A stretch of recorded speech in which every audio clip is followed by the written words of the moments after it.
അതെ വിജയേ, കേസും കൂട്ടൊന്നുമില്ലെങ്കിൽ നമുക്കിതങ്ങ് നടത്താം. 30 പവൻ കിട്ടുന്നതല്ലേ. വേറൊരു കല്യാണത്തിന് ഇവ സമ്മതിക്കാത്ത സ്ഥിതിക്ക് നമുക്കിപ്പോ ഇതാ ലാഭം.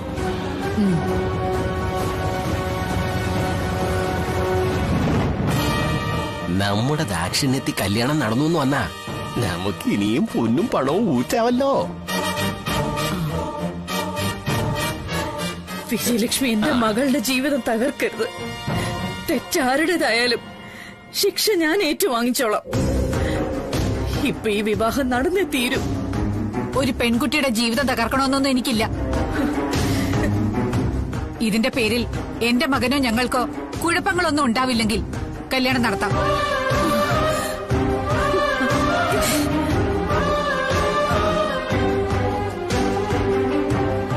അക്കാര്യത്തിൽ ഞാനാ വാക്ക് തരുന്ന, കുഴപ്പമൊന്നും ഉണ്ടാവില്ല.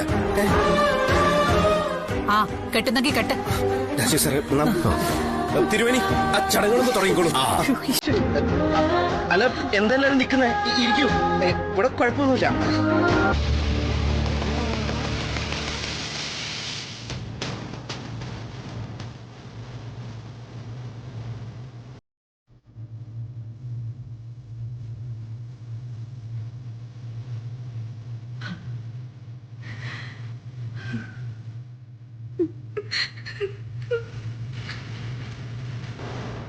വിജയലക്ഷ്മി ഞങ്ങളോട് ക്ഷമിക്കണം.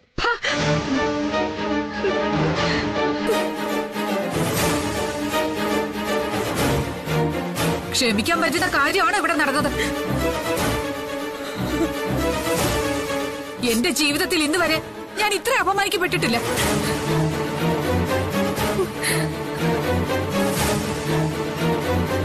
ആദ്യം നിങ്ങളെ നാട്ടുകാരുടെ എല്ലാം മുന്നിൽ വെച്ച് എന്റെ മകനെ അപമാനിച്ചു. ഇപ്പൊ എന്നെ, ഈ വിജയലക്ഷ്മിയെ.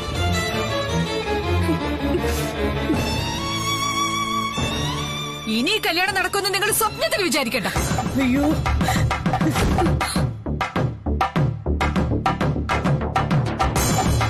എന്റെ മകൻ ഇനി വേറെ കല്യാണത്തിന് സമ്മതിച്ചില്ലെങ്കിലും നിങ്ങളുടെ മകളെ ഞങ്ങൾക്ക് ഇനി വേണ്ട.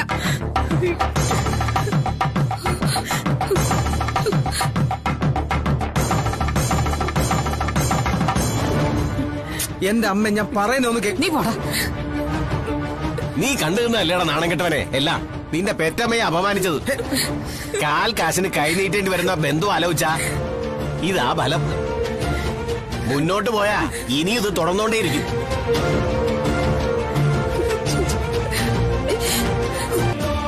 രാജേശ്വരി പറഞ്ഞത് സത്യോ?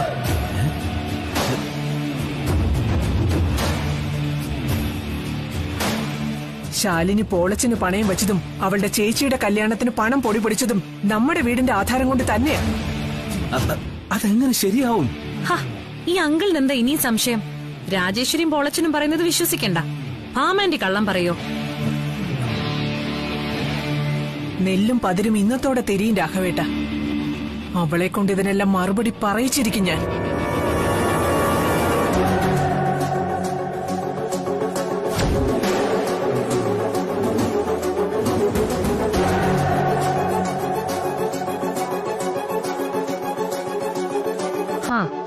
ആന്റി, ഒരു ഗസ്റ്റ് ഉണ്ട്.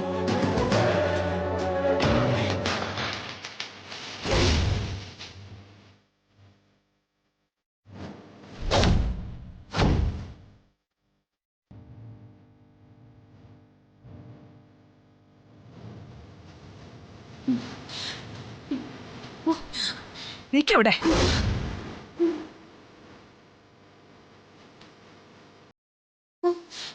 ഈ പടി നീനി ചവിട്ടുന്നത് എന്റെ വീടിന്റെ ആധാരം ഈ കാൽ ചവിട്ടിൽ വെച്ചതിന് ശേഷം. സത്യമേ, ഇവക്കെന്ത് ധൈര്യാന്ന് നോക്കാൻറ്റി. ഈ സമയത്ത് തന്നെ ആന്റിയുടെ മുന്നിൽ വന്ന് നിൽക്കാൻ.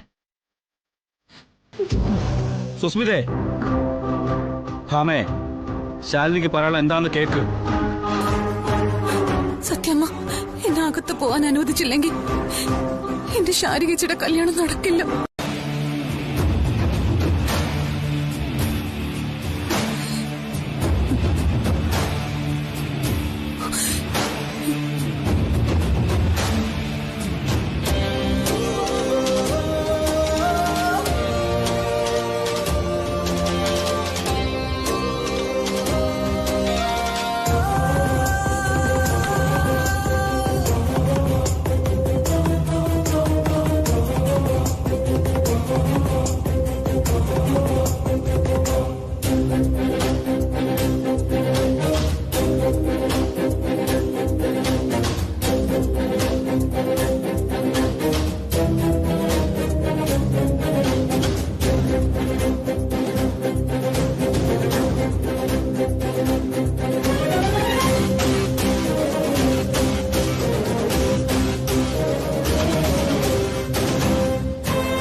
എനിക്ക് മടക്കി കിട്ടണം.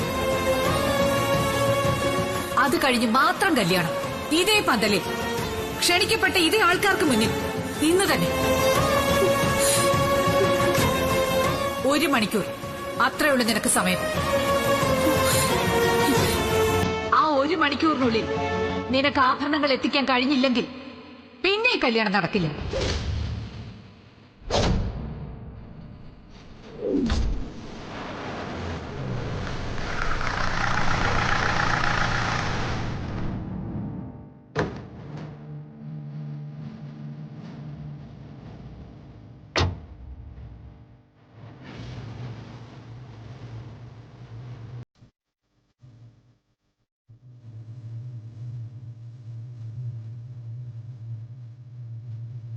എന്തായി ശാലിനി, ഇയാളുടെ വീടിന്റെ ആധാരം കിട്ടിയോ? വിഷ്ണുവേട്ടാ, ഈ വീടിന്റെ ആധാരം തിരികെ കൊണ്ടുവന്നിട്ട് മതി ശാലിനി ഈ വീട്ടിൽ കയറുന്നതെന്ന് ഭാമാന്റിയുടെ വാക്കാ. അതാരും തിരുത്താൻ നോക്കണ്ട. നീ ആരടി ഇതിൽ ഇടപെടാൻ? അത് തന്നെയാ വിഷ്ണു എന്റെയും തീരുമാനം.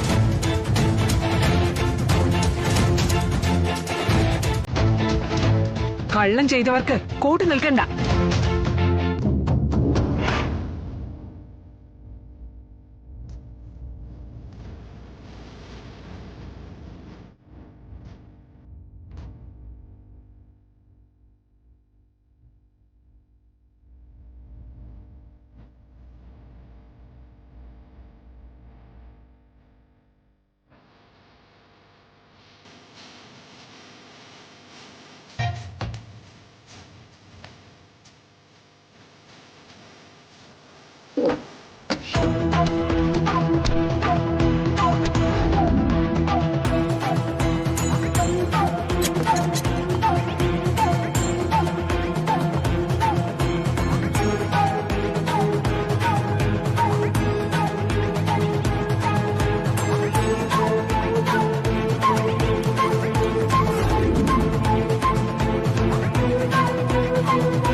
സമാധാനപ്പെടും.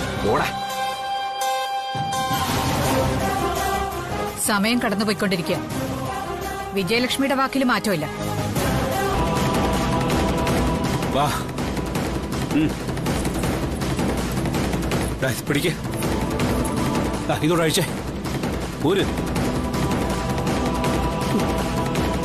ഈ വീൽ ചെയറും ഈ ആഭരണങ്ങളും മാത്രമാ ഇപ്പൊ രാഘവൻ നായർക്ക് ഉടമസ്ഥാവകാശത്തിലുള്ളത്. ഇതോട് കൊണ്ടുപോ. തികയാതെ വന്നാൽ ഉപകരിക്കും. കൊണ്ടുകൊടുക്ക്. ഇത് കുറെ കടന്നുപോയി പ്രീതി. അതിര് കടക്കുന്ന ആരാണെന്ന് എന്നെ കൊണ്ട് പറയിക്കണ്ട. മുകളിലിരുന്ന ഒരാള് ഇതെല്ലാം കാണുന്നുണ്ടെന്ന് ഓർമ്മയുണ്ടായ നന്ന്.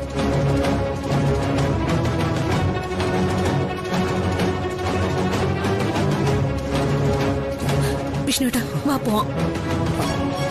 ശാലിനി, ഞങ്ങൾ ഈ ആഭരണങ്ങളൊക്കെ പോളച്ചിന് കൊടുത്തിട്ടേ ഈ വീടിന്റെ ആധാരം തിരികെ വാങ്ങിക്കൊണ്ടുവരാം. അത് അമ്മയ്ക്ക് കൊടുത്തിട്ടേ ശാലിനി വീട്ടിൽ കയറിയിട്ട് നിങ്ങളുടെ വീടിന്റെ ആധാരം എടുക്ക്. അത് പണയം വെച്ച 30 പവൻ കിട്ടുമല്ലോ. കല്യാണം നമുക്ക് എങ്ങനെയും നടത്തണോ? ഇരുന്നാട്ടെ. കുടിക്കാൻ എന്നതാ വേണ്ടേ? ചായയോ കാപ്പിയോ ജ്യൂസോ? ചായയും കാപ്പിയൊന്നും വേണ്ട. ഞങ്ങൾ വന്നത് ഞങ്ങളുടെ വീടിന്റെ ആധാരം എടുക്കാനാ. അത് കൊടുത്താ. അതങ്ങനെ ചുമ്മാ എടുത്തു തരാൻ പറ്റുമോ മോനെ?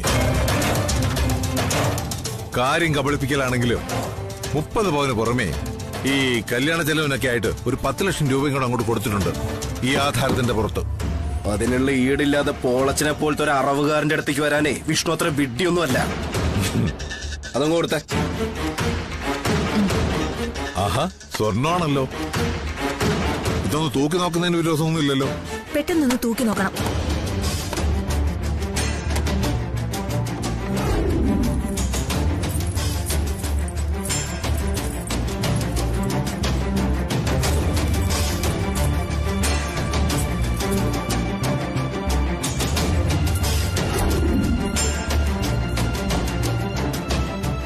ഇന്നത്തെ സ്വർണ്ണവില 37,600. 10 ലക്ഷം എന്ന് പറയുമ്പോ ഒരു 26.5 27 പവൻ വേണം. തികയില്ലെങ്കിൽ ഇതും കൂടി എടുക്ക്.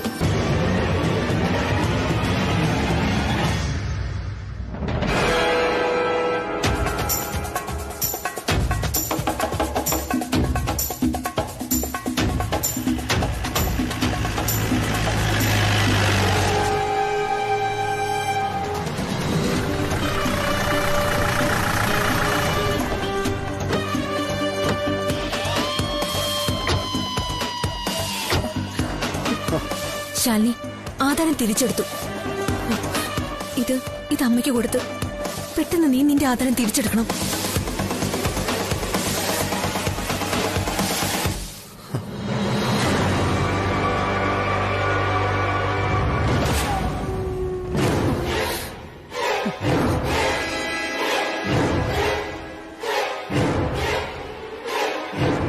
ആന്റി അകത്തേക്ക് കയറി വരുന്നുണ്ട്.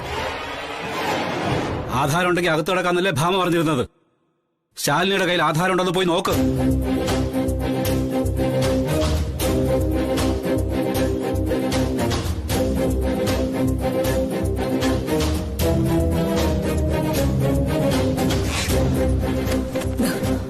ആധാരം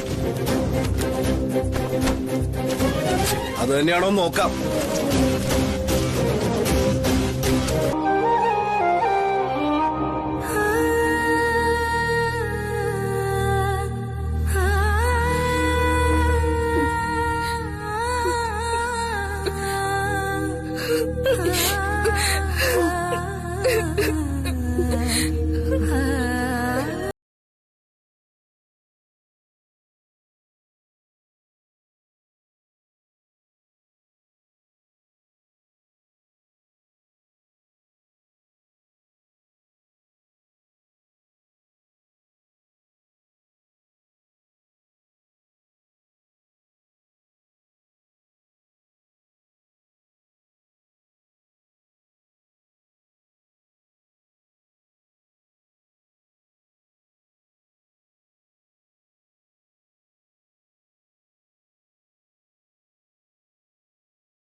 തന്നെ ആധാരം മാറ്റിവെച്ചത്.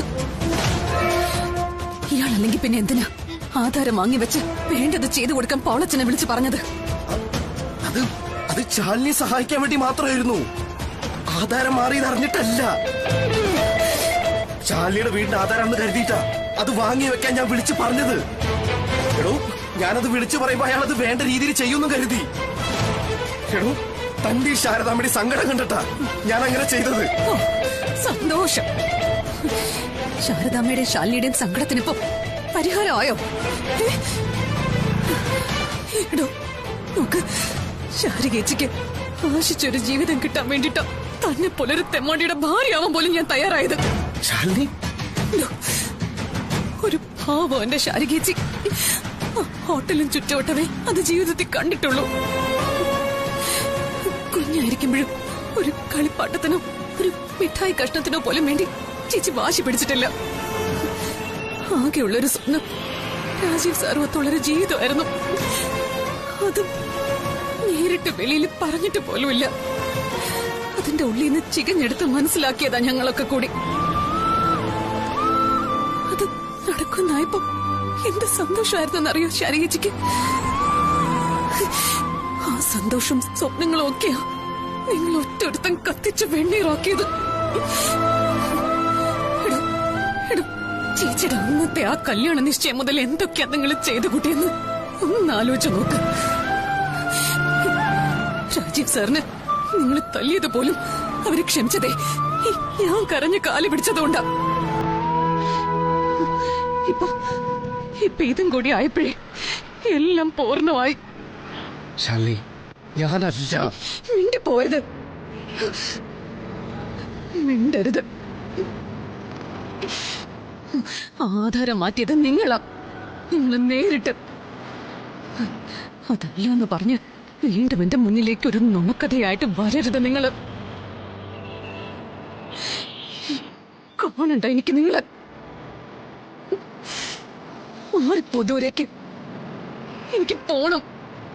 ശാലിനി,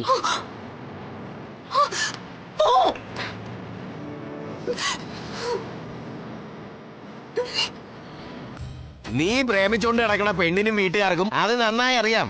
അതുകൊണ്ടാ അവർ ഈ മോഷണവും തട്ടിപ്പുമൊക്കെ നടത്തുന്നത്. നീയും അതുപോലെ പ്രായോഗികമായി ചിന്തിക്കേ.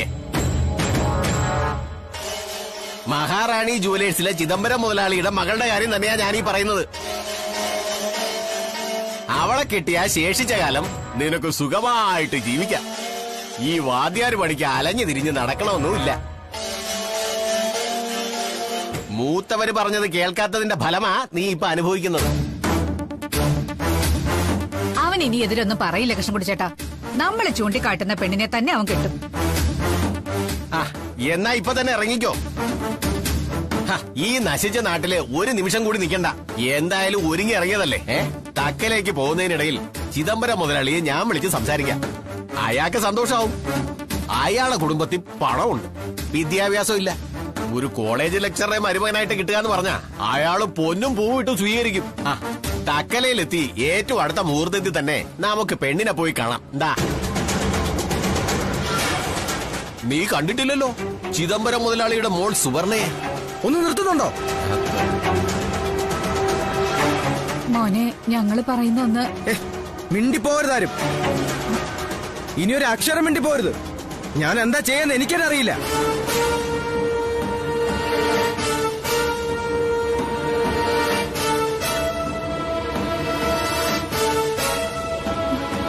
ഇവനെന്താ ഭ്രാന്തായോ? അതാടി കൈവിഷത്തിന്റെ ശക്തി. ഈശ്വര, ഇനി അതും ഉണ്ടോ? ഏത് മന്ത്രവാദിയെ കൊണ്ടാണോ അത് ഇറക്കാൻ പറ്റുക?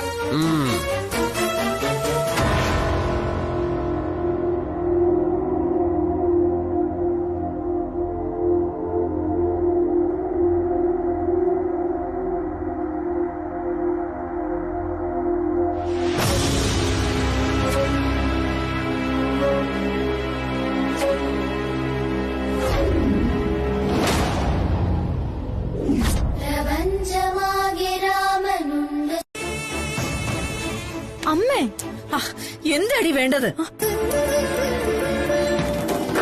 എത്ര നേരമായി അമ്മ ഇരിപ്പടങ്ങിട്ട്? ഇവിടെ ഇങ്ങനെ കണ്ണീരൊലിപ്പിച്ച് തപസ് ചെയ്യാൻ പോവാണോ? ഞാൻ പിന്നെ എന്താ വേണ്ടത്? നിന്നെ വന്ന് തൊഴണോ? എന്നെ ആരും തൊഴണ്ട. സാധാരണ മനുഷ്യന്മാര് ജീവിക്കുന്ന പോലെ ജീവിച്ചാ മതി. സമ്മതിച്ചു, ശാരികേച്ചിയുടെ കല്യാണം മുടങ്ങി. അതിനെല്ലാവർക്കും സങ്കടമുണ്ട്. എന്തെല്ലാം സംഭവിച്ചാലും ജീവിതം മുന്നോട്ട് തന്നെ പോണമെന്ന് എപ്പോഴും ഞങ്ങൾ ഉപദേശിക്കുന്നത് ആരാ? ഇതിനേക്കാളൊക്കെ എത്രയോ വലിയ പ്രതിസന്ധികൾ ഉണ്ടായിട്ടുണ്ട് അമ്മയുടെ ജീവിതത്തില്. 3 കുഞ്ഞുങ്ങളെയും കൊണ്ട് അച്ഛൻ ഇറക്കിവിട്ട രാത്രി, വേറൊരു സ്ത്രീയെ അച്ഛൻ കല്യാണം കഴിച്ച ദിവസം, ചാണകം മെഴുകിയ ഓലക്കുടിലിൽ നിന്നാണ് ഇവിടേക്ക് വന്നു കയറിയത്, കുടുംബശ്രീ ഹോട്ടലിൽ കെട്ടിപ്പൊക്കിയത്. അങ്ങനെ എന്തെല്ലാം കഥകൾ പറഞ്ഞു തന്നിട്ടുണ്ട് ഞങ്ങൾക്ക്. ആ അമ്മയാണോ ഇപ്പോഴിങ്ങനെ ഇരിക്കുന്നത്? നീ പറഞ്ഞൊക്കെ ശരിയാ മോളെ. അമ്മയ്ക്ക് പ്രായമാകുന്നതിന്റെ ലക്ഷണമായിരിക്കും ചിലപ്പോ. ശരീരത്തിനൊപ്പം മനസ്സും ദുർബലമാകും. ഏറ്റവും കൂടുതൽ വിഷമിക്കേണ്ടത് വല്യേച്ചിയല്ലേ അമ്മ? വല്യേച്ചി അവിടെ ഒന്നും സംഭവിക്കാത്ത പോലെ ജോലി ചെയ്യുക. അമ്മ എഴുന്നേറ്റ് വാ, നമുക്ക് എന്തെങ്കിലും കഴിക്കാം. അമ്മ ഇന്ന് പട്ടിണിയിരിക്കാൻ പോവാ? അല്ല മോളെ, ഞാൻ വരാം. നീ പറഞ്ഞതുപോലെ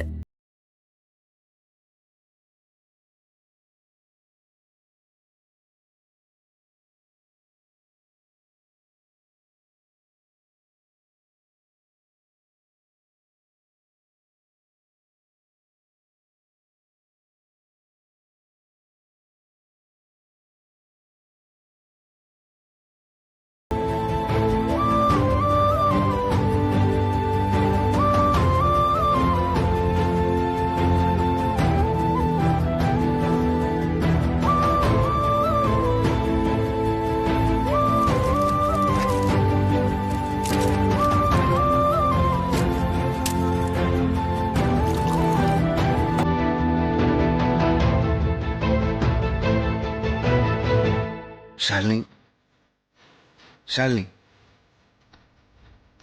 ഹലോ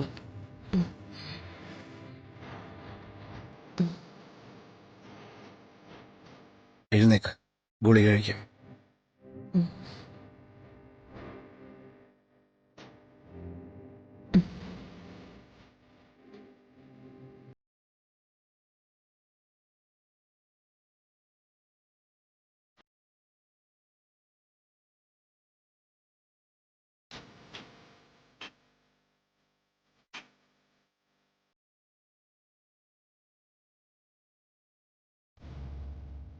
ഇനി കിടന്നു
കല്യാണം കഴിഞ്ഞിപ്പോ രാജീവ് സാറിന്റെ കൂടെ ഇരിക്കേണ്ട സമയ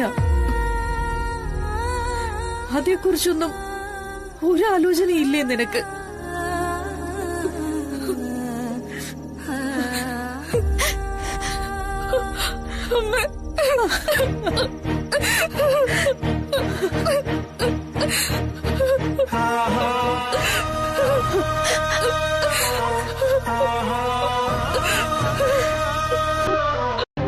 വിഷ്ണുവേട്ടാ വിഷ്ണുവേട്ടാ ഒന്ന് എഴുന്നേറ്റ്.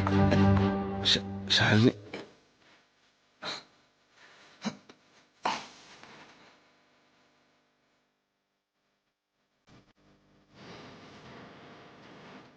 അർജന്റായിട്ട് ഒരു റെയ്ഡിന് പോണം.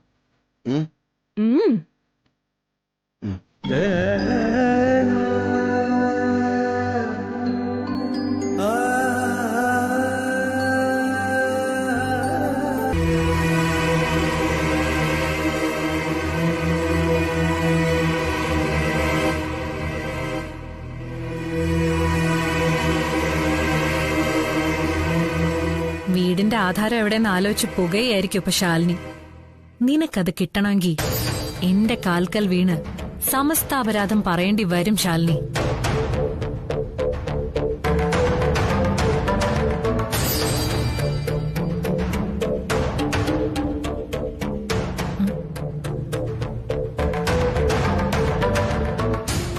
എന്താ സുസ്മിതേ, ശാലിനിയുടെ വീടിന്റെ ആധാരം കാണാനില്ല.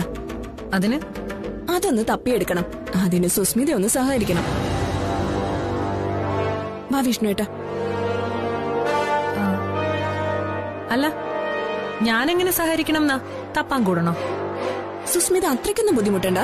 ഞങ്ങൾക്ക് ഈ റൂം ഒന്ന് പരിശോധിച്ചാ മതി. റൂം പരിശോധിക്കാനോ? അതൊന്നും പറ്റില്ല. അതെന്താ പരിശോധിച്ചെന്താ കുഴപ്പം? ആധാരം മാറ്റിയത് ഞാനാന്ന് സംശയം ഉണ്ടെന്നല്ലേ അതിനർത്ഥം? അങ്ങനെ ഒരു സംശയത്തിന്റെ ഒരു കാര്യമില്ല സുസ്മിതേ. ഈ വീട്ടിലെ എല്ലാ റൂമും പരിശോധിച്ചു, എന്റെ റൂം അടക്കം. എന്ന് കരുതി ഞാനാണ് ആധാരം മാറ്റിവെച്ചെന്ന് അർത്ഥമുണ്ടോ? എന്താ സുസ്മിതേ? നിന്നോട് 2 വാക്ക് പറഞ്ഞിട്ട് പോകാനാ ശാലിനി ഞാൻ വന്നത്. നിന്നോട് പറയാനും എനിക്ക് 2 വാക്കേ ഉള്ളൂ സുസ്മിതേ. ഇറങ്ങി പോടി പുറത്ത്.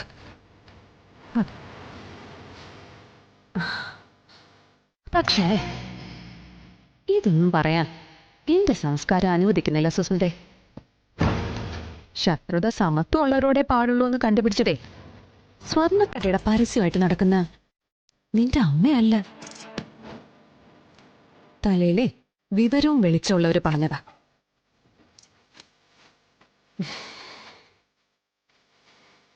ഇതേ എന്റെ റൂമാ, എന്റെ ഭർത്താവിന്റെ ബെഡ്റൂം. ഇവിടെ കയറി വന്നൊരു ഹൗസ് മെയ്ഡിനോട് പോലും ഇറങ്ങിപ്പോകാൻ പറയാനേ അവകാശം ഇല്ല നിനക്ക്. ഞാന് അങ്ങ് സഹിച്ചൂന്നേ ഉള്ളൂ. നിന്റെ ഭർത്താവിന്റെ റൂമോ? ആരടി പുല്ലേ നിന്റെ ഭർത്താവ്? എന്റെ വിഷ്ണുവേട്ടനോ? നിനക്ക് ഏത് വിഷ്ണുവേട്ടനടി? എന്റെ കഴുത്തിൽ ഈ താലി കെട്ടിയ ആളെയാണ് നീ ഉദ്ദേശിച്ചതെങ്കിൽ ആ മനുഷ്യൻ നിന്നെ ഒരിക്കലും സ്നേഹിച്ചിട്ടില്ല. വെറുപ്പോടെ മാറ്റി നിർത്തിയിട്ടേ ഉള്ളൂ. അറിയാമടി, അതേ വിഷ്ണുവേട്ടൻ കെട്ടിയ താലിയല്ലേ നിന്റെ കഴുത്തിൽ? എന്നിട്ട് വിഷ്ണുവേട്ടൻ സ്നേഹത്തോടെ നിന്നെ ഒന്ന് കെട്ടിപ്പിടിക്കുന്നതോ ഒരു സ്നേഹചുംബനം തരുന്നതോ കണ്ടിട്ടില്ലല്ലോ. എന്തിന്? സ്നേഹത്തോടെ ഒന്ന് സംസാരിക്കുന്നത് പോലും ഞാനിതുവരെ.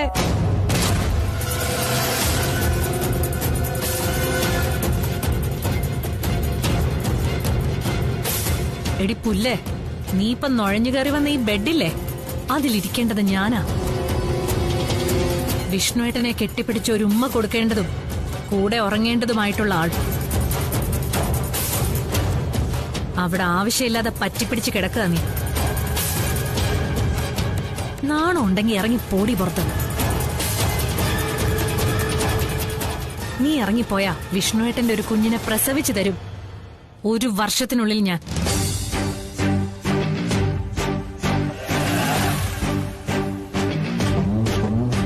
വിഷ്ണുവേട്ടന്റെ തലയിൽ വലിഞ്ഞു കയറിയതല്ലടി നീ. വിഷ്ണുവേട്ടന് നിന്നെ ഇഷ്ടമല്ലടി. ഗതികേടിന്റെ പേരിൽ നിന്നെ കെട്ടിയെന്ന് മാത്രം. നിന്റെ കഴുത്തിൽ കെട്ടിയിരിക്കുന്ന ഈ താലിയുണ്ടല്ലോ, അത് വലിച്ചു പൊട്ടിച്ച് ഭാമാണ്ടി നിന്നെ കഴുത്തിന് പിടിച്ച് പുറത്താക്കുന്ന ഒരു ദിവസം, അതിനു വേണ്ടിയാ ഞാൻ വെയിറ്റ് ചെയ്യുന്നത്. എനിക്ക് കൂലി വാങ്ങിച്ചിട്ട് ആർക്കേലും വേണ്ടി തല്ലാനും വെട്ടാനും പോകുന്നു. രണ്ടിനും ഒരു പേര് തന്നെയാ, ഗുണ്ട.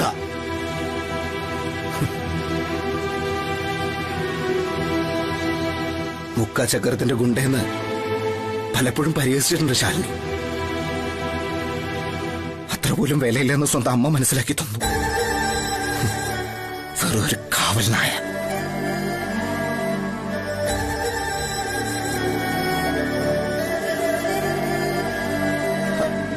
ആശാനെ പോടാ പോ.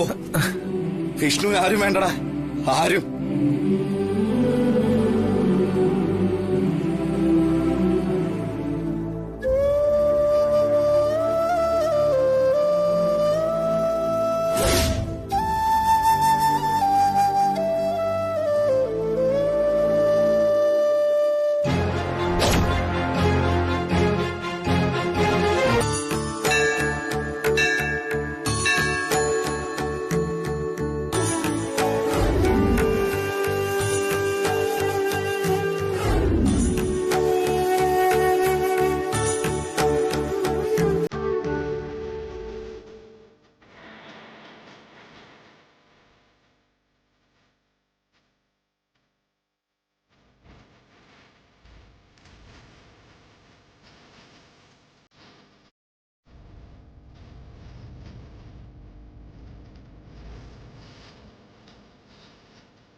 ഇയാളെന്താ യാതൊരു പരിചയമില്ലാത്ത പോലെ കടന്നു പോന്നേ?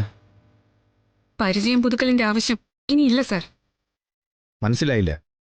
പരിചയവും സ്നേഹവും ബന്ധങ്ങളും ഒക്കെ എന്തെങ്കിലും പ്രയോജനത്തിന് വേണ്ടിയാണല്ലോ. നമ്മൾ ഹൃദയം പറിച്ചെടുത്തൊരു തുലാസിൽ വെച്ചാലും മറു തട്ടിൽ വെക്കുന്നത് സ്വർണവും പണമാണെങ്കിൽ ആ തട്ടേ താഴ്ന്നിരിക്കൂ. ഓ അപ്പൊ താൻ എന്നെ അങ്ങനെയാണ് മനസ്സിലാക്കിയിരിക്കുന്നത് അല്ലേ? എനിക്ക് മാത്രമല്ല, ആ കല്യാണ പന്തലിൽ വന്ന എല്ലാവർക്കും മനസ്സിലായി സാർ ആരാണെന്ന്. അത് നീ ചെയ്യില്ലെന്ന് എനിക്കറിയാം. അവളെ എങ്ങനെ എളുപ്പമൊന്നും നീ ഈ ഭൂമിന്ന് പറഞ്ഞു വിടില്ല. നരകിപ്പിച്ചേ പറഞ്ഞയക്കൂ. ചേച്ചിക്ക് ബുദ്ധിയുണ്ട്. പക്ഷേ ഞാനെന്തിന് ചേച്ചിയെ കൊല്ലണം? തെളിവ് നശിപ്പിക്കാനായിട്ട്. ആ അങ്ങനെയും ചിന്തിക്കാമല്ലോ. എന്നാ പിന്നെ എനിക്ക് ഈ ആധാരം അങ്ങ് കത്തിച്ചു കളഞ്ഞാ പോരായിരുന്നോ? നമ്മൾ ഒന്നിച്ച് നീങ്ങുന്നത് തന്നെയാ നല്ലത്. അക്കാര്യം എപ്പോഴും ഓർമ്മയുണ്ടാവണം. ഷോ എന്നാ പിന്നെ ആ സന്തോഷത്തിലൊരു ചിയേഴ്സ് പറയും. ചിയേഴ്സ്.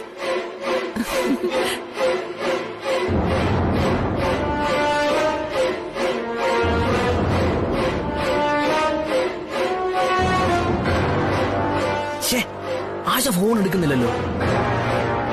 ഏട്ടത്തെ അമ്മ വിളിച്ചു പറയാം.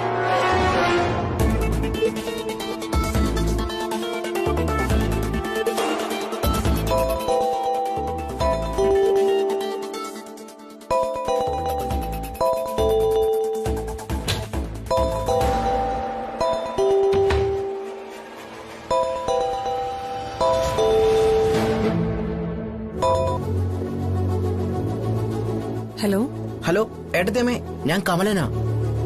ആ പറഞ്ഞോ. ആശാനെ വിളിച്ചിട്ട് കിട്ടുന്നില്ലല്ലോ. എവിടെയാ? പുറത്തേക്ക് പോയിരിക്കുക കമല. ഏട്ടത്തേമ്മയെ തെളിവ് കിട്ടി. ഏട്ടത്തേമ്മയുടെ വീടിന്റെ ആധാരത്തിന് പകരം സത്യാമ്മയുടെ വീടിന്റെ ആധാരം മാറ്റി വെച്ചത് ആശാനല്ല. ഇത് ഇയാളുടെ ആശാൻ തന്നെ പറഞ്ഞു പഠിപ്പിച്ചാവോ അല്ലേ എന്നെ വിളിച്ച് പറയാനായിട്ട്? എന്നിട്ട് എവിടെ കൂടെ ഉണ്ടോ ആള്? ഈ ഏട്ടത്തേമ്മ ഞാൻ എങ്ങനെ പറഞ്ഞു മനസ്സിലാക്കാനാ?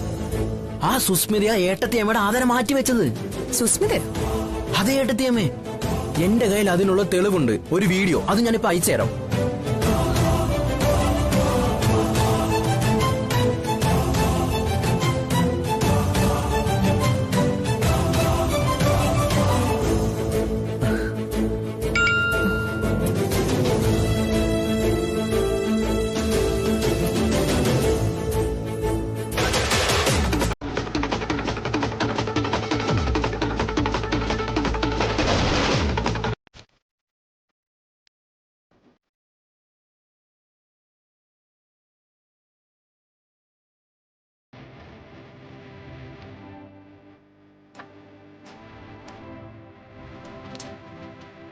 എവിടെ പോയിരുന്നതാ?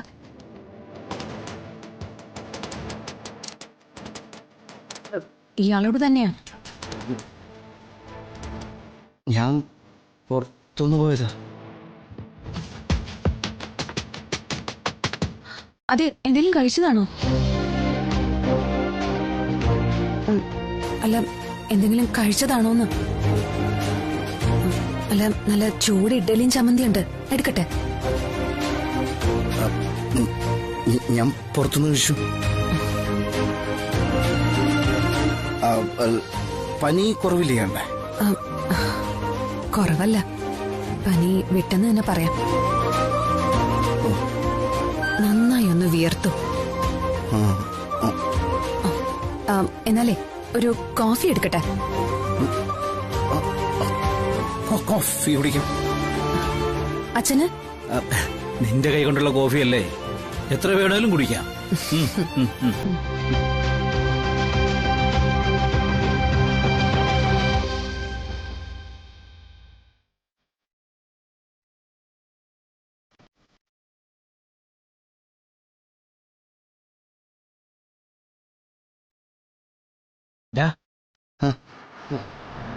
ഇങ്ങോട്ടിരിക്കടാ.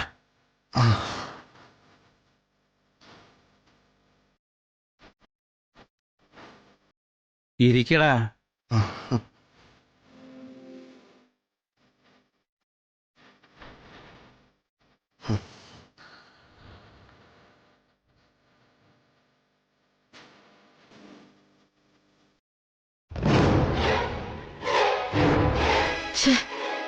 എല്ലാം കയ്യിന്ന് പോയല്ലോ.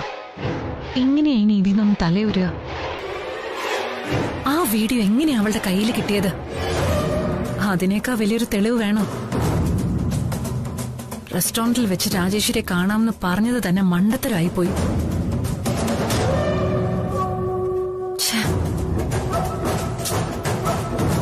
ഇനിയിപ്പൊ ഇതെല്ലാവരും അറിയല്ലോ ദൈവമേ.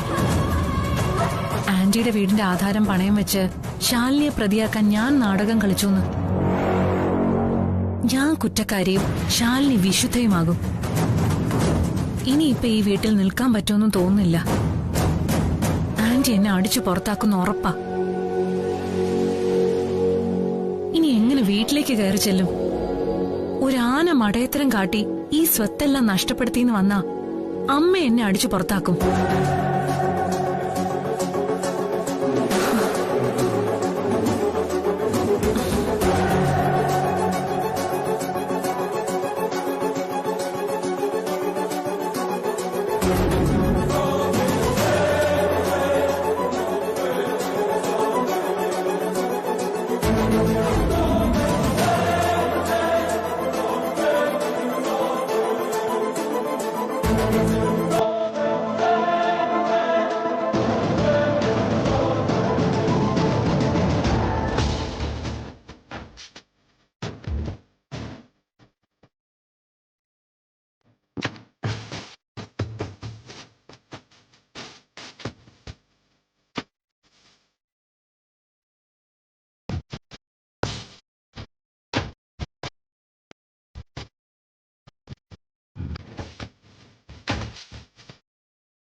അതെ, അല്ല, കോഫി കുടിക്ക.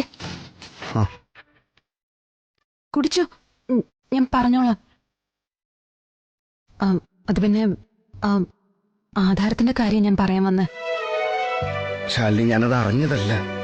അതെല്ലാം എനിക്ക് മനസ്സിലായി. ആധാരം മാറ്റിയ ആളെ കിട്ടി. ആര്? സുസ്മിത. സുസ്മിതയോ? അവള് ആധാരം മാറ്റിവെച്ചതും കള്ളക്കളിയെല്ലാം കളിച്ച് എന്റെ ശാരികയുടെ വിവാഹം മുടക്കിയതും. രാജേശ്വരി ചേച്ചിക്ക് ആധാരം കൈമാറിയത് ഞാനാണെന്ന് സമ്മതിച്ചു. പക്ഷേ ആധാരങ്ങൾ തമ്മിൽ മാറ്റിയത് ഞാനാണെന്ന് സമ്മതിച്ചോ? മനസ്സിലാകുന്ന ഭാഷ പറ സുസ്മിത.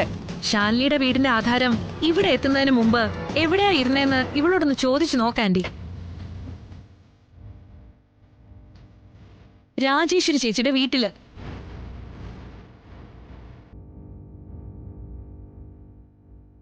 ആ ആധാരം ഇപ്പോഴും ഇവളുടെ അച്ഛന്റെ പേരിലാ. കൊറേ നാളായിട്ട് ഇവര് അമ്മയും മക്കളും അയാളുമായിട്ട് പറ്റിക്കൂടാൻ ശ്രമിച്ചോണ്ടിരിക്കുക. പോരാത്തതിന് ശാരികയുടെ വിവാഹവും. അതുകൊണ്ട് ആ ആധാരം ഗോപാലകൃഷ്ണൻ രഹസ്യമായി ഇവർക്ക് എടുത്തു കൊടുക്കാൻ സാധ്യതയുണ്ടെന്ന് രാജേശ്വരി ചേച്ചിക്ക് ഒരു സംശയം ഉണ്ടായിരുന്നു. അതുകൊണ്ട് ചേച്ചി ആ ആധാരം എടുത്ത് മാറ്റിയിട്ട് സ്വന്തം പേരിലുള്ളൊരു ചെറിയ വസ്തുവിന്റെ ആധാരം അവിടെ വെച്ചു. അത് പണയം വെച്ചാലും ചേച്ചിക്ക് തിരിച്ചു ചോദിക്കാനുള്ള അവകാശമുണ്ടല്ലോ.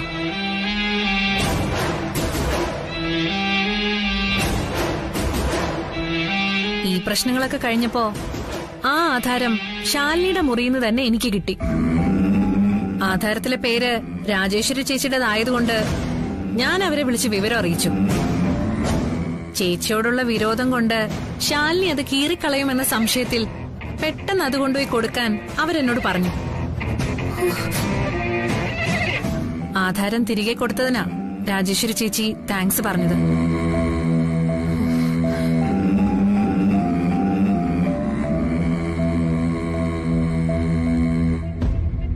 ആധാരം മാറ്റിവെച്ചു എന്ന് പറയുന്നത് എന്നെ പറ്റിയല്ല, ചേച്ചി മാറ്റിയ കാര്യമാ. അതും അവരുടെ വീട്ടില്. 5 സെന്റ് ഭൂമിയുടെ ആധാരത്തിന് 30 പവൻ സ്വർണവും 10 ലക്ഷം രൂപയും കിട്ടില്ലെന്ന് മനസ്സിലാക്കി ആന്റിയുടെ വീടിന്റെ ആധാരം മോഷ്ടിച്ചത് ഈ ശാലിനി തന്നെ. ആന്റി, നിന്നെ ഞാൻ തൊട്ടുപോകരുത്. അവളെ വിചാരണ ചെയ്യാനും ശിക്ഷ വിധിക്കാനും ഇവിടെ ഞാനുണ്ട്.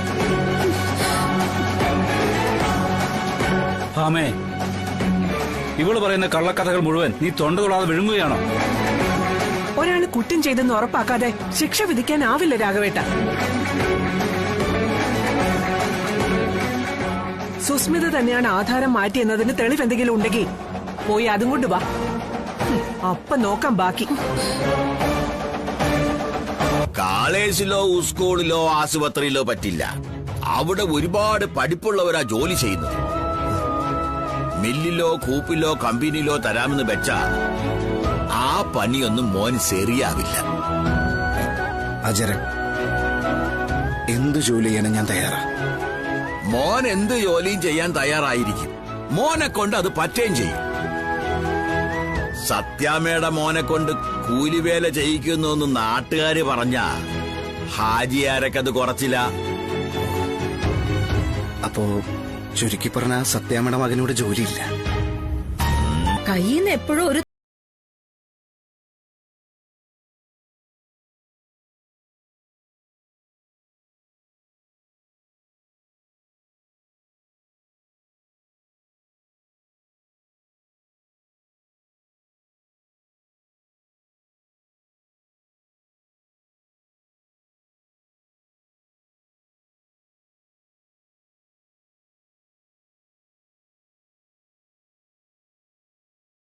പോയവളാ നിന്റെ ഈ അമ്മ. ആ ശാരദാമ്മയുടെ മോള നീ എന്ന് മറക്കരുത്. അമ്മ, ഇല്ലമ്മ, എനിക്ക് മനസ്സിലാവുന്നുണ്ട് കാര്യങ്ങള്. സന്തോഷം. അമ്മയ്ക്ക് ഇനി ഒന്നും പറയാനില്ല. മോളെ, കഴിഞ്ഞതൊക്കെ നീ ഒന്നുകൂടി ഒന്ന് ആലോചിച്ചു നോക്ക്. നമ്മുടെ കാഴ്ചപ്പാടി മാത്രമല്ല, മറ്റുള്ളവരുടെ സ്ഥാനത്ത് നിന്നുകൂടി വേണം നമ്മൾ ചിന്തിച്ചു നോക്കാൻ. നമ്മുടെ ഭാഗത്ത് തെറ്റുണ്ടെങ്കിൽ അത് തിരുത്താനും നമ്മൾ മനസ്സ് കാണിക്കണം. അമ്മ വെറുതെ പറഞ്ഞെന്നേ ഉള്ളൂ മോളെ. ശരിയെന്നാ അമ്മ വെക്കട്ടെ. ശരി മോളെ. ഗോപാലേട്ടൻ ഇപ്പൊ എന്താ പറയാൻ പോകുന്നതെന്ന് എനിക്കറിയാം. കൂട്ടുകാർക്ക് ആർക്കെങ്കിലും പണത്തിന് അത്യാവശ്യം വന്നപ്പോ ആധാരം എടുത്ത് കൊടുത്തുന്നല്ലേ? അതെ. ആ, ചുരുക്കി പറഞ്ഞ ഇപ്പൊ ആ ആധാരം ഈ വീട്ടിലില്ല. എന്റെ സുഹൃത്ത് യോഹന്നാനാ ഞാൻ ആധാരം എടുത്ത് കൊടുത്തത്. കടം വീട്ടിട്ട് അയാളത് ഉടനെ എടുത്തു തരും. കണ്ടാതാ ഏതാണ്ട് ഇതുപോലെ ഇരിക്കും അത്.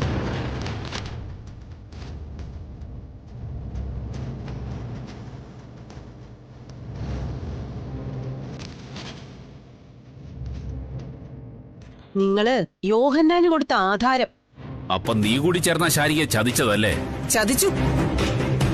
രാജേശ്വരി ചതിച്ചതേ രാജേശ്വരിയുടെ ജന്മശത്രുക്കളെയാ. പക്ഷെ കൂടെ നിന്ന് കുതികാൽ വെട്ടിയത് നിങ്ങളാ. സിവിൽ സർവീസിന് പ്രിപ്പയർ ചെയ്തോണ്ടിരിക്കുന്ന ശാലിനിയുടെ വീട്ടിൽ തന്നെ ഇതൊക്കെ നടക്കുന്നതിലാ എനിക്ക് അത്ഭുതം. സ്ത്രീധനം പ്രത്യക്ഷമായോ പരോക്ഷമായോ ആവശ്യപ്പെടുന്നതിന് നമ്മുടെ നാട്ടിൽ നിയമം അനുശാസിക്കുന്ന ശിക്ഷ എന്താണെന്നറിയാമോ? 1961 സ്ത്രീധന നിരോധന നിയമം സെക്ഷൻ 4. കുറഞ്ഞത് 6 മാസം അകത്ത് കിടക്കാം. അത് ചിലപ്പോ 2 വർഷം ആയെന്നും ഇരിക്കും. പിഴ അതിനു പുറമെ. സോഷ്യൽ മീഡിയയൊക്കെ കാണുന്നവരല്ലേ നിങ്ങൾ കുട്ടികൾ? കതിർ മണ്ഡപത്തിൽ നിന്ന് കഴുത്തിൽ താലി കെട്ടാൻ വന്ന കാമുകന്മാരോട് സ്ത്രീധനം ചോദിച്ചെന്ന കാരണത്താൽ ഇറങ്ങി പോടാന്ന് പറഞ്ഞിട്ടുണ്ട് ചുണയുള്ള പെൺകുട്ടികൾ. അവരൊക്കെ ഇപ്പോ സോഷ്യൽ മീഡിയയിലെ ഹീറോയിൻസാ.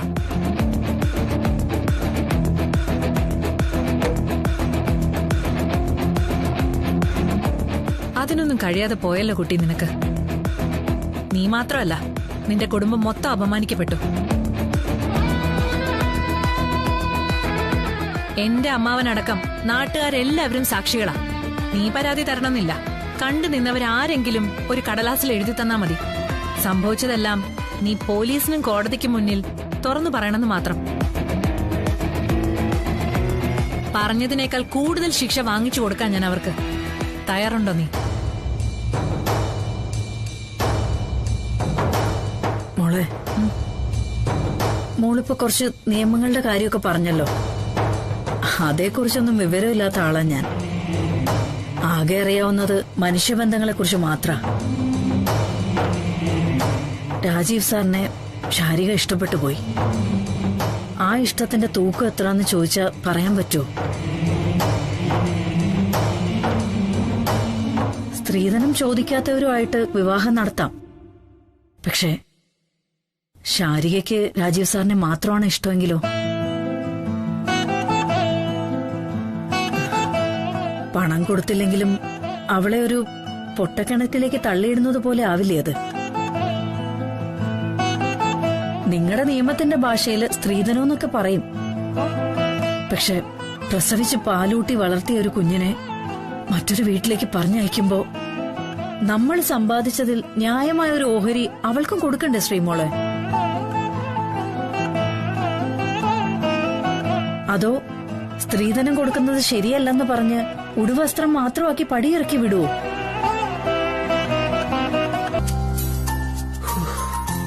വിഷ്ണു,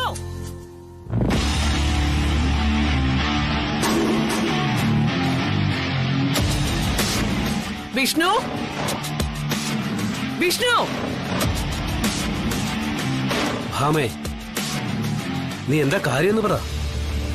അവൻ വരട്ടെ, എന്നിട്ട് പറയാം.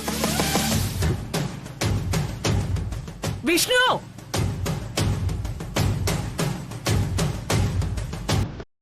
എന്താ മേ? ഇങ്ങു വാ.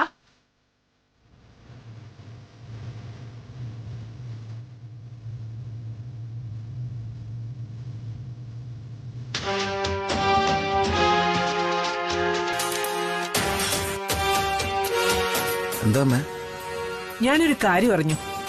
അത് സത്യമാണോന്നറിയണം. അല്ല, അമ്മ ചോദിക്കേ, എനിക്ക് അറിയാവുന്നതാണ് ഞാൻ പറയാം. സത്യഭാമിയുടെ മകൻ ഊര് തണ്ടി നടന്ന് ജോലി ഇരക്കുകയാണെന്ന് സത്യമാണോ അല്ലയോ?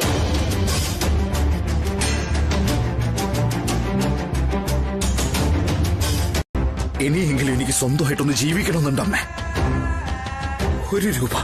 ഒരു രൂപയെങ്കിലും സ്വന്തമായിട്ട് അധ്വാനിച്ചിട്ട് വിയർപ്പിന്റെ വില കൊണ്ടുള്ള ഭക്ഷണത്തിനെ സ്വാദു കൂടും.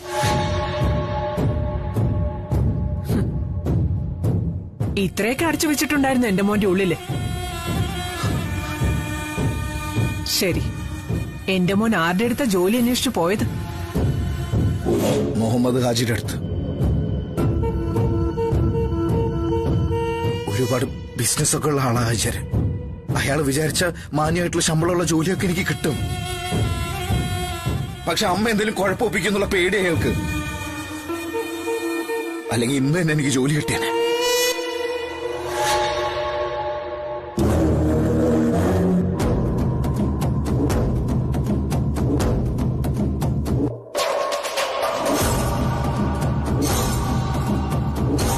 ആന്റി ഫോൺ ചെയ്ത് മുഹമ്മദ് ഹാജിയോട് വിഷ്ണുവേട്ടന് ജോലി കൊടുക്കാൻ പറയാൻ പോവാണോ? അമ്മ അങ്ങനെയൊന്നും ഒരിക്കലും ചെയ്യില്ലല്ലോ. ഇതിലെന്തോ ഒരു കുഴപ്പമുണ്ട്. ഹലോ സത്യാമേ. ഹാജിയാർക്ക് ആളെ മനസ്സിലായല്ലോ, സന്തോഷം. മനസ്സിലായി സത്യാമേ. സത്യാമേ ഒന്ന് വിളിക്കാനായിരിക്കായിരുന്നു നമ്മള്. എന്താണാവോ കാര്യം? വിഷ്ണുമോൻ ഇവിടെ വന്നിരുന്നു, ഒരു ജോലി അന്വേഷിച്ച്. ഞാൻ അറിഞ്ഞു. അക്കാര്യം പറയാനാ ഞാൻ അങ്ങോട്ട് വിളിച്ചത്. എന്താ സത്യാമേ, മോനെ ജോലി കൊടുക്കട്ടാ? മാസാമാസം ഭേദപ്പെട്ടൊരു ശമ്പളം കയ്യിൽ എണ്ണി വെച്ച് കൊടുക്കുകയും ചെയ്യാം. അങ്ങനെ എണ്ണി കൊടുക്കാൻ ശ്രമിച്ച പിന്നെ ഹാജിയാർക്ക് അധികം എണ്ണേണ്ടി വരില്ല.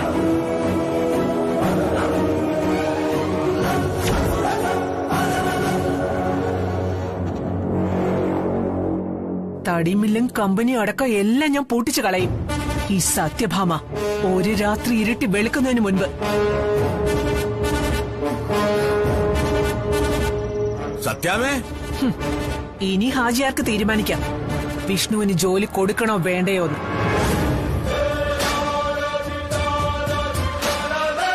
ഇല്ല സത്യാമേ, ഞാൻ വിഷ്ണുമോനെ കണ്ടിട്ടുമില്ല, മിണ്ടിയിട്ടുമില്ല. ഞങ്ങൾ തമ്മിൽ ഒരു ഇടപാടുമില്ല.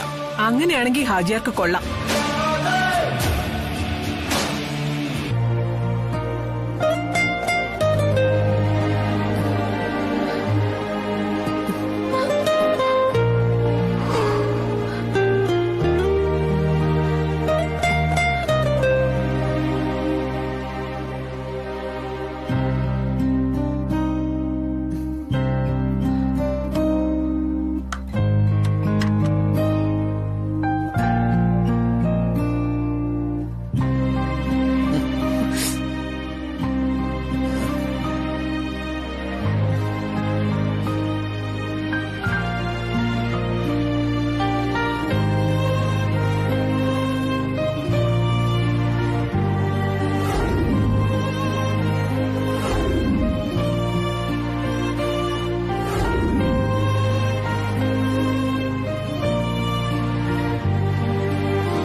ചായ. പോയി പല്ല് വെച്ചിട്ട് വാടി. ഒരു ചായ താമേ. നിന്ന് കിണുങ്ങല്ലേ വേണേ. പോയി പല്ല് വെച്ചിട്ട് വാടി.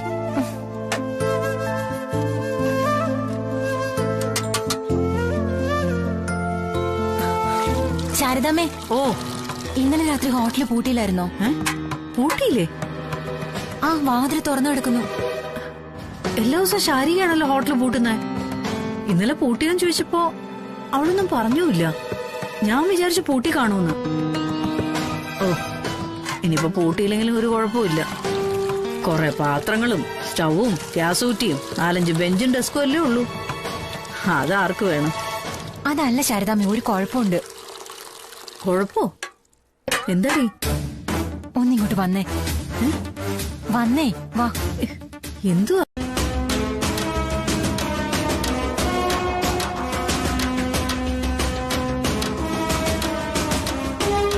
രാജീവേ, മോനെ രാജീവേ, എടാ നീ ഇതുവരെ എഴുന്നേറ്റില്ലേ? എഴുന്നേക്ക്. എഴുന്നേറ്റ് റെഡിയാവും. എവിടെ പോവാനാ? നമ്മള് തക്കലയിലേക്ക് തിരിച്ചു പോകുന്നു. നീ എന്താന്നും പറയാത്തെ? അതെന്നോട് പറഞ്ഞില്ലല്ലോ. നീ ഇപ്പൊ ലീവിലല്ലേ? പോരാത്തതിന് കാറും ഉണ്ട്. പിന്നെ പ്രത്യേകിച്ച് എന്തിനാ പറയുന്നേ? ഈ നശിച്ച നാട്ടിൽ ഇനി നിക്കണ്ട മോനെ. നമുക്ക് തക്കലയ്ക്ക് തിരിച്ചു പോവാം. കല്യാണോ മറ്റെന്ത് കാര്യമായാലും അവിടെ ചെന്നിട്ട് ആലോചിക്കാം.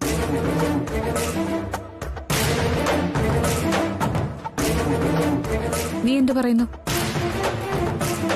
ഞാനൊന്ന് ഫ്രഷ് ആയിട്ട് വരാം.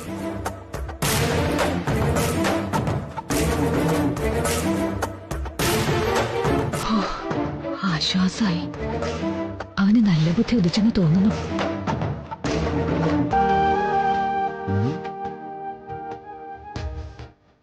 എന്റെ കൈ കെട്ടി വെച്ച്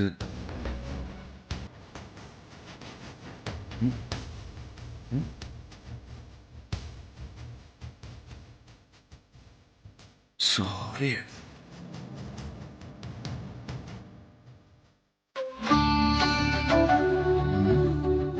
സോറി. അതെന്തിനാണോ? അതെ, ഒരുപാട് ആത്മകഥയൊന്നും വേണ്ട. ഭയങ്കര ബോറാവും.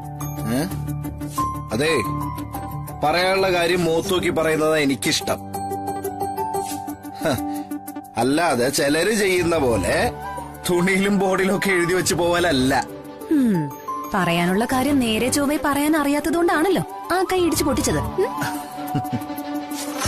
അതെ, ഇയാളുടെ ദേഷ്യം ഇത്തിരി കുറയ്ക്കുന്നത് നല്ലതാ. ഓ, ഉപദേശത്തിന് നന്ദി. ഒരുപാടങ്ങ് കൂപ്പല്ലേ, കൈവേദനിക്കും. ഓരോന്ന് കാട്ടിക്കൂട്ടിയിട്ടിരുന്ന് ചിരിക്കുന്നുണ്ടില്ലേ? തെമ്മാടികളും റൗഡികളും ഒക്കെ ഇങ്ങനെ തന്നെയാവും. അല്ലെങ്കിൽ കാട്ടുപോത്ത്. കാട്ടുപോത്ത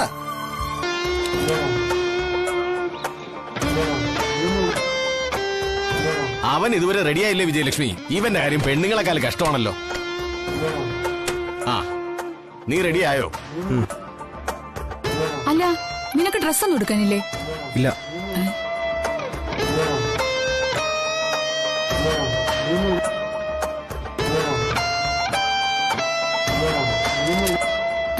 എടാ, നമ്മള് കാറിലല്ലേ പോകുന്നേ? കാറിൽ പോകേണ്ടവർക്ക് പോവാം. അതെന്താ അങ്ങനെ? ഞാൻ തൽക്കാലം തക്കലയിലേക്കില്ല. അമ്മാവൻ ഒന്നും ഓർത്തോണം. ചിദംബരം മുതലാളിയുടെ അല്ല, സാക്ഷാൽ കുബേരന്റെ മകളുമായിട്ടാണ് ഈ കല്യാണം ഉറപ്പിച്ചിരിക്കുന്നെങ്കിലും എനിക്കത് വേണ്ട. എന്റെ ജീവിതത്തിൽ ഒരു പെണ്ണേ ഉണ്ടാവും, അത് ശാരിക മാത്രം. മറ്റൊരു ആലോചനയുമായിട്ട് ഈ പടി കയറിയ ഹാളില് വെള്ള പുതപ്പിച്ച് കിടത്തിയിട്ടുണ്ടാവും എന്റെ ഈ ശരീരം. ആലോചനയ്ക്കൊപ്പം അരിയുമ്പോ കൂടെ കരുതിക്കോ.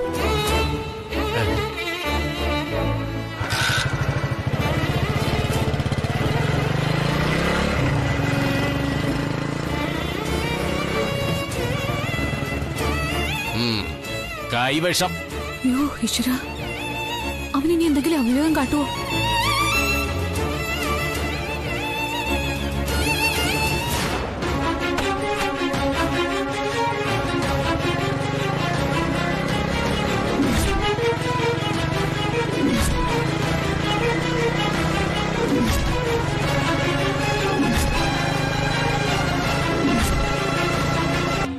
രാജീവ് സാർ ആത്മഹത്യക്ക് ശ്രമിച്ചു. ഹോസ്പിറ്റലില. ശാന്തിജി പെട്ടെന്ന് വാ മോളെ, ഇത്തിരി സീരിയസാ. വന്നേ, ഞാൻ അമ്മയുടെ പറഞ്ഞിട്ട് വരാം. അതെ, പറയാനൊന്നും നിന്നാ ശരിയാവില്ല. നമ്മൾ ചിലപ്പോ വൈകി പോവും. ശാന്തിജി എന്തായി കരഞ്ഞു വിളിച്ച ആൾക്കാരെ മൊത്തം അറിയിക്കല്ലേ. ബാ, ശാരദാമ്മയൊക്കെ അറിഞ്ഞ മോളെ ആശുപത്രിയിൽ വിടുന്ന കാര്യം സംശയ. വാ മോളെ, ഞാൻ ഓട്ടോറിക്ഷ കൊണ്ടുവന്നിട്ടുണ്ട്. ബാ.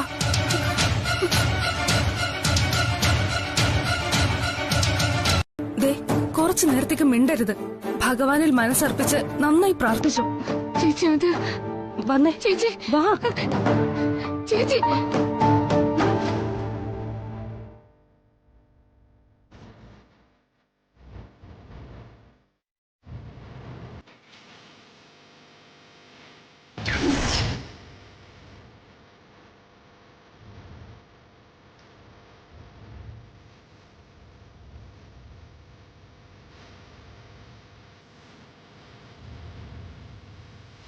രാജീവ് സാറോ?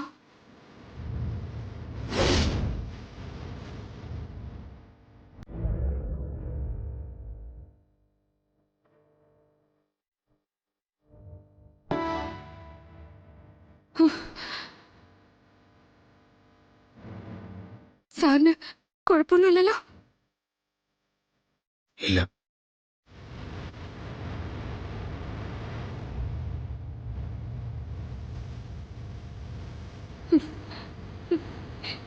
ഈ കുറഞ്ഞ സമയത്തിനാണ് ഞാൻ എന്തുമാത്രം തീരുന്നെന്നറിയോ? സാർ ആത്മഹത്യക്ക് ശ്രമിച്ചത് എന്തിനാ എന്നോട് കള്ളം പറഞ്ഞേ? ശാന്തേച്ചി എല്ലാത്തിനും ഉത്തരവാദി.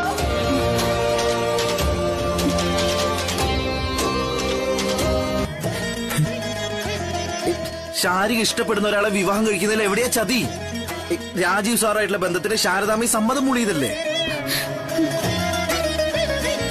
ഒരിക്കലും കതിർ മണ്ഡപം വരെ ഒരുക്കിക്കൊണ്ട് വരികയും ചെയ്തു. എടോ, നിങ്ങളുടെ സന്തോഷമായിട്ടുള്ള ഭാവി ജീവിതത്തിന് വേണ്ടിട്ടാ അന്ന് അവിടെ കൂടിയിരുന്ന എല്ലാവരുടെയും പ്രാർത്ഥന.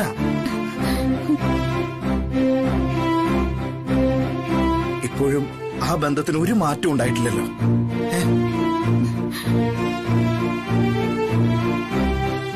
ഇനിയിപ്പോ അമ്മ അറിയിക്കുന്ന കാര്യമാണെങ്കിൽ അതുപോലൊരു അമ്മയുടെ മകൻ തന്നെയാ ഈ നിൽക്കുന്ന രാജീവ് സാറും. സാറും അമ്മയെ അറിയിച്ചിട്ടില്ല.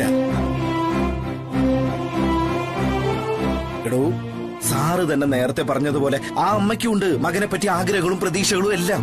വിഷ്ണുവേട്ടൻ എന്തൊക്കെ പറഞ്ഞാലും ശരി, അമ്മ അറിയാതെ എന്റെ വിവാഹം നടക്കില്ല. ശാന്തിച്ച് വരുന്നെങ്കി വാ.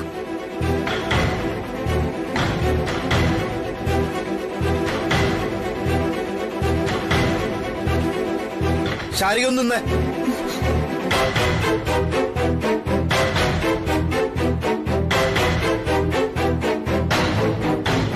ഇവിടെ ഒരു കതിർമണ്ഡപം ഒരുക്കാൻ കർമ്മിയെ വരെ വിളിച്ചു വരുത്തി. പിന്നെ നിങ്ങൾക്കുള്ള വിവാഹ വസ്ത്രങ്ങൾ വരെ അറേഞ്ച് ചെയ്ത ഈ വിഷ്ണു ഒരു വിഡ്ഢിയല്ല. വിവാഹ നിശ്ചയം മുടക്കിയിട്ട് നിങ്ങളുടെ ജീവിതത്തിൽ പ്രശ്നങ്ങൾ ഉണ്ടാക്കി തുടങ്ങിയത് ഈ ഞാനാ. അതുകൊണ്ട് നിങ്ങളെ ഒരുമിപ്പിക്കണമെന്നുള്ളത് എന്റെ ഒരു വാശിയായിരുന്നു. എടോ, ഈ ചടങ്ങുകളൊക്കെ അറേഞ്ച് ചെയ്ത് ഇന്നലെ രാത്രി തന്നെ ഞാൻ രാജീവ് സാറിനെ വിളിച്ച് വിവരം പറഞ്ഞിരുന്നു. രാജീവ് സാറിന്റെ വീട്ടിൽ മറ്റൊരു ബന്ധത്തിന് നിർബന്ധിച്ചുകൊണ്ടിരിക്കുന്നു എന്നുള്ളത് സത്യം തന്നെയാ. ദേ, അതിന്റെ പേരില് ഇന്ന് രാവിലെയും കൂടി സാറും അമ്മയും കൂടി വഴക്കുണ്ടായി. എടോ, വല്ലാത്തൊരു മാനസികാവസ്ഥയിലാ സാർ ഇന്ന് വീട്ടിൽ നിന്ന് ഇറങ്ങിയത്. അറിയോ തനിക്ക്? ഞാൻ കോൾ ചെയ്തപ്പോ എടുത്തൂല്ല. എന്നിട്ട് ഒരുപാട് ബുദ്ധിമുട്ടിയിട്ടാ ഞാൻ കണ്ടുപിടിച്ചത്. അത് എവിടുന്ന് പറഞ്ഞു കൊടുക്കണ ദാസാ? Parunthumpara suicide point.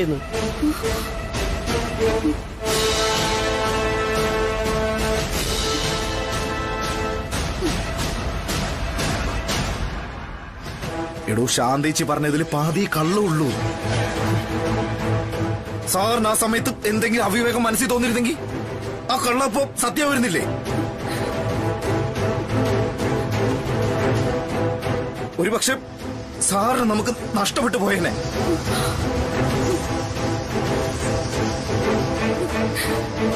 ആ ഇരുന്നോളൂ.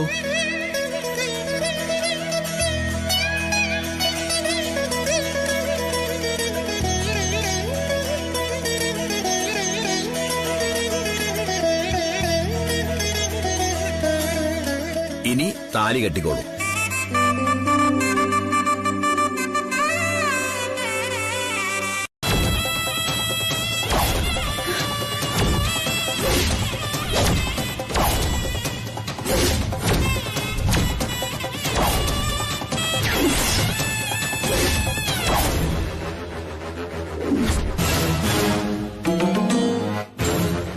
ഈശ്വര, ഞാൻ എന്തായി കാണുന്നത്?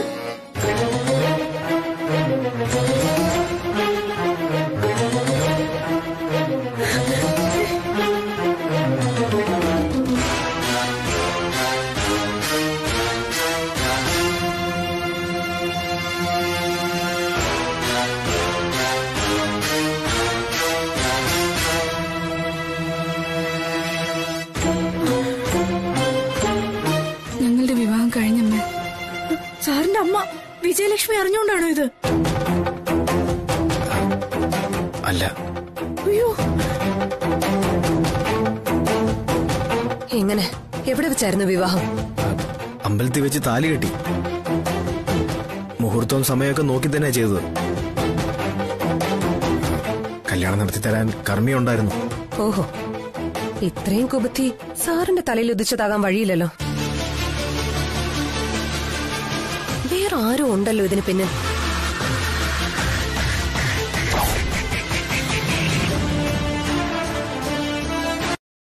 ആരാ അത്?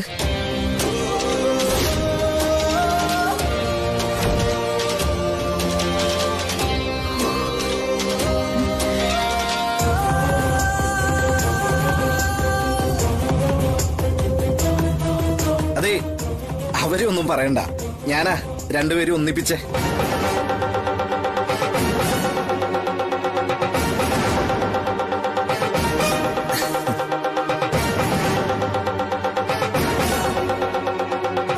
അല്ല, എല്ലാ ആചാരവിധി പ്രകാരം തന്നെയാ. ഇയാളുടെ ഒരു ആചാരവിധി.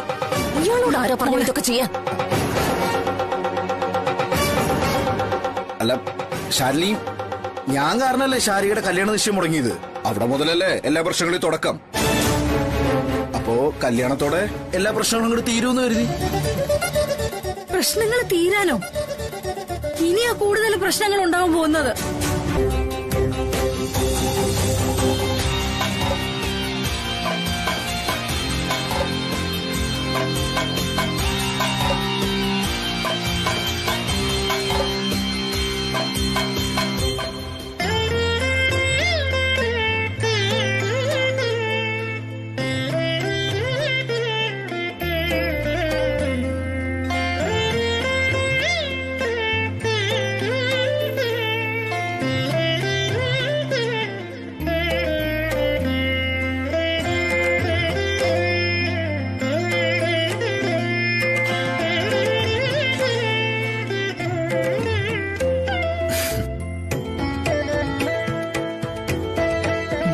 കേറുവാ.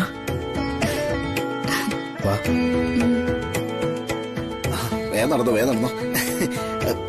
അയ്യോ, അതെ അതെ, ഒരു മിനിറ്റ്. വലതുകാല് വെച്ചിട്ട്.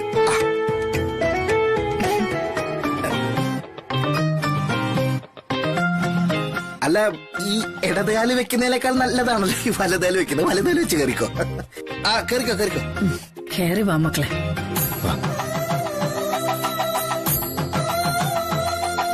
ആ, ഞാൻ വേഗം വരാം. എന്താ മോനെ?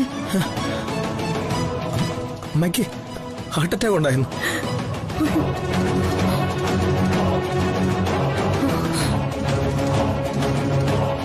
എനിക്ക് ഉടനെ പോയേ പറ്റൂ. സർ, ഞാനും കൂടി വരാം.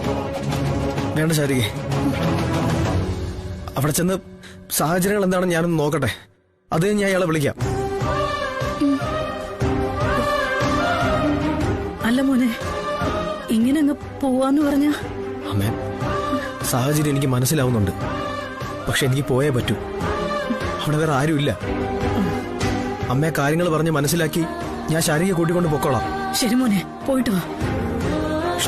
സാർ പോയിട്ടോ.